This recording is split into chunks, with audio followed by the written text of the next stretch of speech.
अस्सलाम वालेकुम स्टूडेंट्स। कुछ मार्केट में अफवाहें चल रही हैं कि आगे एक नई स्टडी स्कीम आने जा रही है कैफ में। 2021 थी लेकिन 21 में तो नहीं आई, 2022 में आएगी। कुछ लोग मार्केट में अफवाहें ये भी फैला रहे हैं कि अगर आपने BM BS पेपर दे दिया तो आपको वो नई स्कीम का नया पेपर भी देना पड़ेगा। नहीं भैया, ऐसा कुछ नहीं है। कैफ के आपने 9 पेपर ही देने हैं। अगर आप अभी कैफ 4, 5, 6 पढ़ रहे हो तो आगे आपने अपने 9 पेपर कंप्लीट करने के लिए कैफ 7, 8, 9 ही देना है। आपने कोई एक्स्ट्रा पेपर नहीं देना। एक चीज़ तो ये क्लियर कर लें। दूसरा, जब भी कोई नई स्कीम आती है तो आई कैप फौरी उसे इम्प्लीमेंट नहीं कर देता, इम्पोज नहीं कर देता, बीच में कुछ ट्रांजिशन पीरियड देता है। पास में आई कैप ने स्कीम चेंज की थी 2013, लेकिन वो जो 2013 स्कीम आई कैप ने इंट्रोड्यूस करवाई थी उसकी पहली अटेम्प्ट हुई थी ऑटम 14 में। इन बीच में कुछ 2-3 अटेम्प्ट का मार्जिन था और 2 अटेम्प्ट अगर मिल जाए तो उतने में तो वैसे ही कैफ कंप्लीट हो जाता है। क्या ख्याल है? तो इसलिए पैनिक होने की ज़रूरत नहीं है। जो चल रहा है उसके अकॉर्डिंगली चलो। जब वो नई स्कीम आएगी तो तब देखेंगे क्या करना है, और उसमें भी चीज़ें आपके ऊपर फौरी अप्लाई नहीं होंगी, फौरी इम्पोज नहीं होंगी। आपको बीच में कुछ ट्रांजिशन पीरियड दिया जाएगा।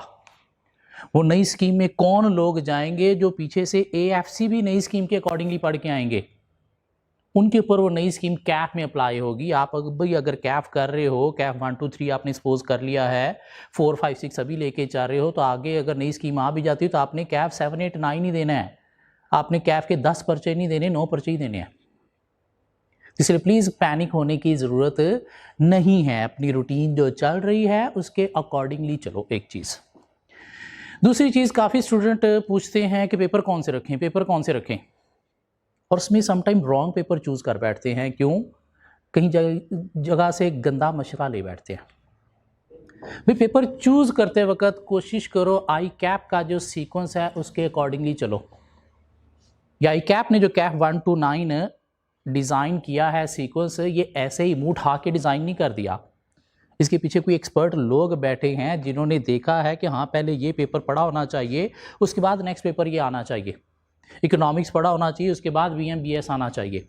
इंट्रो पढ़ा होना चाहिए, उसके बाद R1 आना चाहिए। R1 पढ़ा होना चाहिए, उसके बाद R2 आना चाहिए। तो प्लीज़ इस सीक्वेंस को फॉलो करें।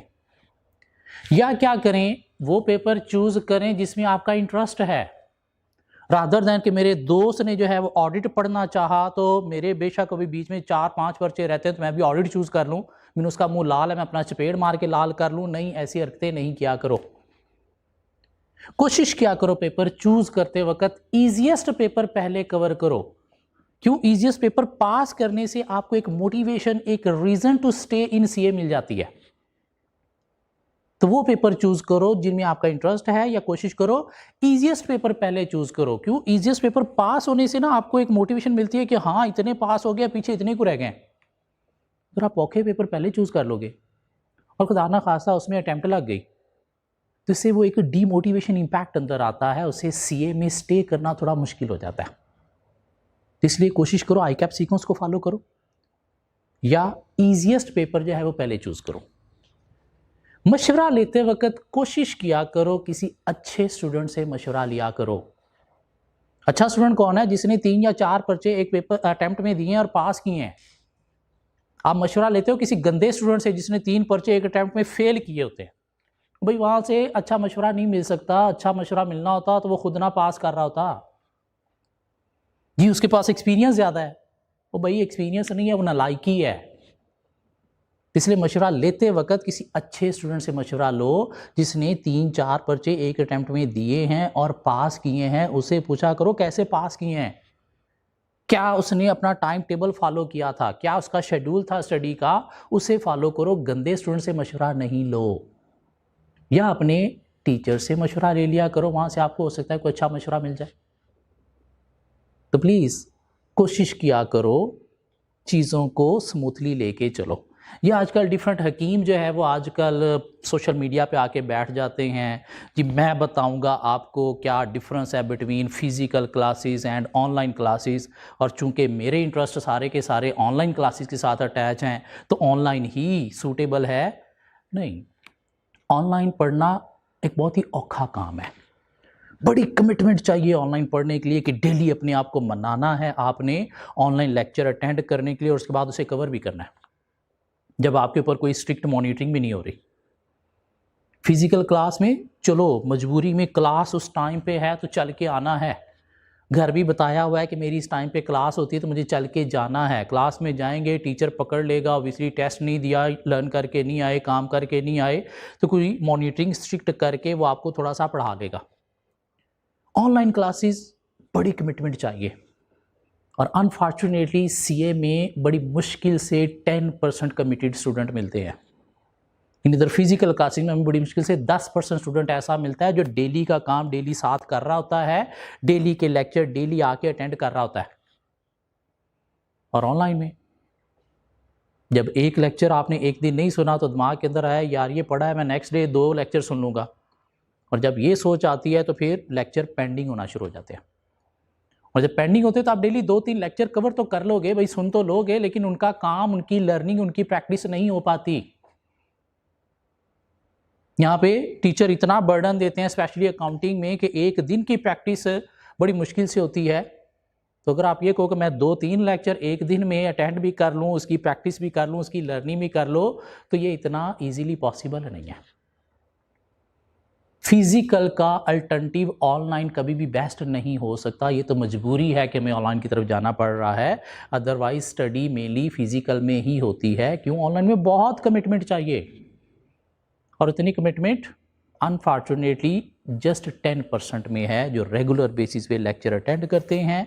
रेगुलर बेसिस पे उन्होंने अपना एक टाइम टेबल बनाया हुआ है और उसके अकॉर्डिंगली चीज़ों को कवर कर रहे होते हैं। पेपर कितने रखें? 3 रखें, 4 रखें? यार 3 रखो। अगर प्रीवियस अटेम्प्ट में आपने 2 या 3 दिए थे, पास नहीं हुए या खदशा है अभी भी रिजल्ट पता नहीं क्या आएगा, तो प्लीज़ 3 रखो, मैक्सिमम 4 की तरफ नहीं जाओ। वो मेरे फलां दोस्त ने 4 रखे तो मैं भी 4 रख लूँ, वो नहीं भाई, उसका टेम्परामेंट कुछ और होगा, उसकी स्टडी की रूटीन कुछ और होगी, उसकी स्टडी की टाइमिंग ज़्यादा होगी, इसलिए वो 4 कर सकता होगा।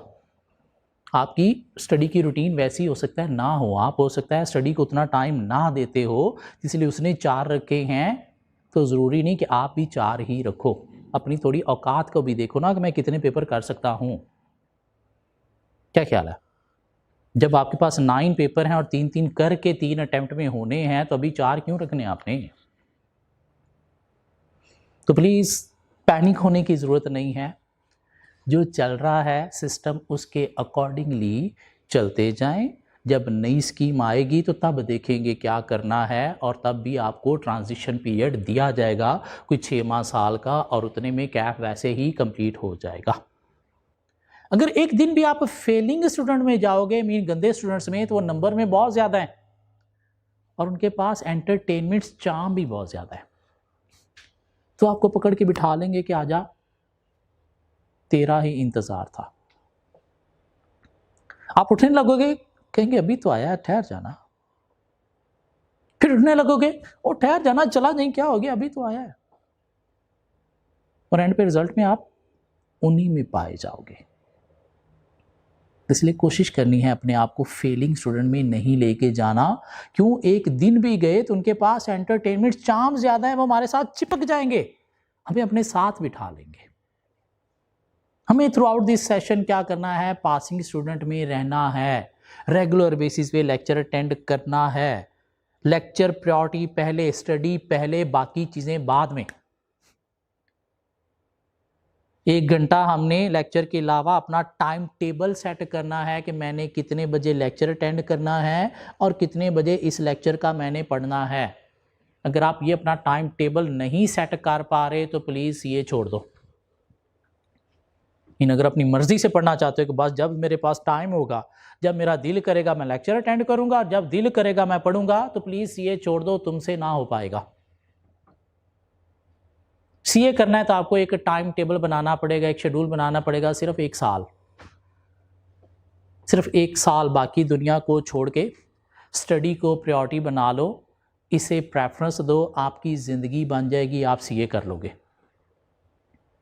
अगर 1 साल बाकी चीज़ों को प्रायोरिटाइज करते रहोगे, स्टडी को प्रायोरिटी नहीं करोगे, तो ये नहीं होगा, वो शायद हो जाए।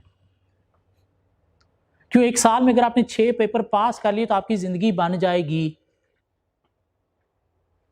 हाँ, अगर वो 6% पास नहीं किए तो आपको नहीं पता आपकी ज़िंदगी कितनी तबाह बर्बाद हो जाएगी। क्यों? अगर आपने कैफ एंड एएफसी 4 अटेम्प्ट में कवर किया तो उसके बाद आपको मिलेगी अच्छी फर्म बिग 4 कि उनकी रिक्वायरमेंट यही है कि 4 अटेम्प्ट्स होनी चाहिए। इससे ज़्यादा अटेम्प्ट हैं तो वो ठुड्डा मारते हैं, चल दफा हो, गंदा स्टूडेंट है तो। अच्छी फर्म में जाओगे तो वहाँ पे अच्छा सिस्टम है, आने जाने का एक टाइम है, अच्छा सिस्टम है, आपको शाम में फाइनल की क्लासेस अटेंड करने का टाइम देते हैं, फाइनल के जब पेपर आते हैं तो आपको हॉलीडेज अलाउ करते हैं कि आप पढ़ के पेपर पास कर सको, और यूँ सीए हो जाता है।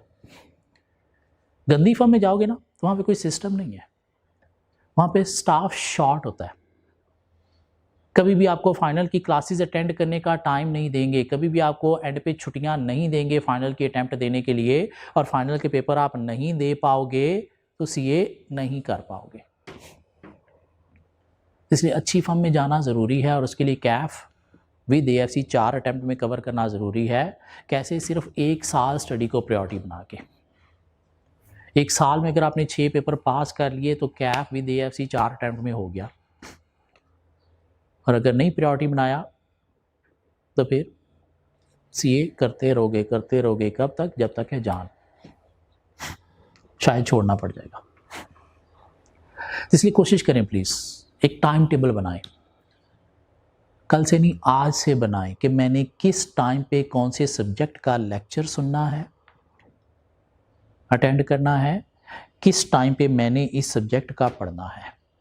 और कोशिश करें मॉर्निंग में जितनी जल्दी उठें, जितनी जल्दी लेक्चर अटेंड करें, उतना फ़ायदा है। क्यों? दिन में सेल्फ स्टडी के लिए आपके पास जो काम आपने करना है क्लास वाला, उसके लिए टाइम ज़्यादा बचता है। मॉर्निंग में 7-8 बजे अगर आप लेक्चर स्टार्ट करें, 12-1 बजे तक लेक्चर ख़त्म हो जाते हैं। 1 घंटा ब्रेक लो, उसके बाद 4-5 घंटे जो है वो बैठ के लाइब्रेरी में या कहीं भी सुकून वाली जगह पे उनका काम कवर करो। शाम को 7 बजे आप फ्री हो जाते हो, 7 से 10 अय्याशी करो, पकड़ लो मोबाइल, दुनिया को तंग करो, 10 बजे सो जाओ, सुबह फिर फजर टाइम उठो, फजर पढ़ के फिर लेक्चर की तरफ आ जाओ। मंडे टू सैटरडे ऐसे चलो, संडे फिर अय्याशी है, ना लेक्चर है ना पढ़ना है।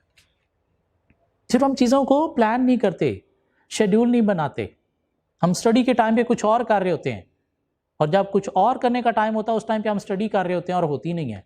क्यों? बाकी कुछ और कर रहे होते हैं उस टाइम पे। इसलिए प्लीज़ थोड़ा सा अपना एक शेड्यूल बनाएं, टाइम टेबल बनाएं कि मैंने कैसे चीज़ों को लेके चलना है। इस तरह से मन मर्जी के साथ, इस तरह से हवा में उड़ाते हुए प्लीज़ ना चलें। टाइम वेस्ट करोगे, और टाइम वेस्ट करते करते क्या होगा, ultimately last month before exam आ जाता है, फिर हमें कुछ पेपर छोड़ना पड़ते हैं, और वहीं पे सीए में तबाही स्टार्ट हो जाती है।